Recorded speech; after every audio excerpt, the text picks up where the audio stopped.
Aktivitas berpuasa seringkali membuat seseorang merasa lemas nih Sobat Sehat. Meskipun begitu, ternyata berpuasa memiliki manfaat untuk kesehatan tubuh kita loh. Nah, salah satunya bisa mencegah penuaan dini. Begini penjelasannya dari Dr. Tan Sutyen. Organel bernama si mitokondria. Nah, ini dia. Alhamdulillah akhirnya muncul. Kalau kita lihat bahwa pemahaman tentang si mitokondria itu sudah kita teliti pada awalnya di 2001 di hewan, ya kan? Nah, lalu kemudian sel yang sangat kecil, lalu kemudian dalamnya ada organel berikutnya. Nah, itu dia. Itu kita mengatakan sebagai paru-parunya sel. Ya.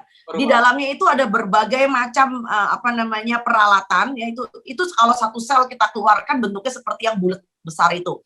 Yang di tengah itu adalah inti sel.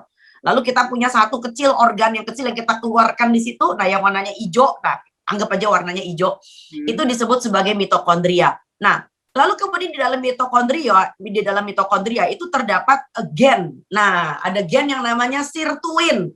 Apa itu sirtuin? Sirtuin adalah suatu gen yang sebetulnya tidur kalau kita nggak ngulik.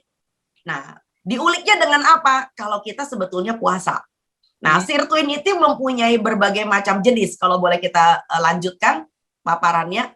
Kita punya, sirtuin 1 sampai sirtuin 6. Tapi belakangan ini saya mendengar katanya sirtuin ada lagi setelah 6 ya. Tetapi kita anggap aja ini adalah pembahasan yang teranyar lah ya. Nah, di mana sirtuin ini mempunyai berbagai macam target sel. Nah, salah satu targetnya adalah yang disebut dengan tempat yang disebut dengan suatu reseptor yang NF-kB yang merupakan penyebab peradangan sel dan penuaan. Nah, penyebab peradangan sel dan penuaan ini bisa ditekan oleh sirtuin 1 dan sirtuin 2 dan sirtuin 6. Nah, lalu kemudian ini bisa menjelaskan kenapa akhirnya pola makan yang benar bisa memperlambat penuaan.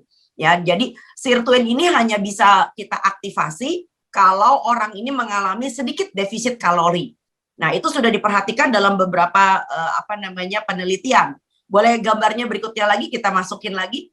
Nah, organ targetnya apa aja? Nah, organ targetnya kalau si sirtuin ini bekerja, sirtuin 1 sampai 6, yang pertama tentu aja the master gland ya. Jadi kita punya namanya di otak bernama hipotalamus.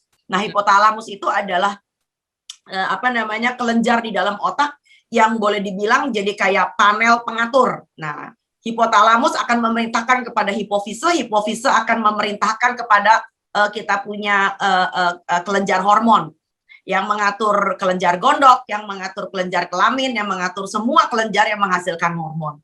Nah, Anda bisa bayangkan juga ternyata sirtuin juga mengatur apa yang terjadi di dalam pembuluh darah, di dalam liver, otot, bahkan ke dalam ginjal, bahkan pankreas, ya. Demikian informasi kesehatan Healthy Fit Ramadan yang saya sampaikan dan sampai jumpa di kanal Tribun Health selanjutnya. Terima kasih sudah nonton. Jangan lupa like, subscribe, dan share ya.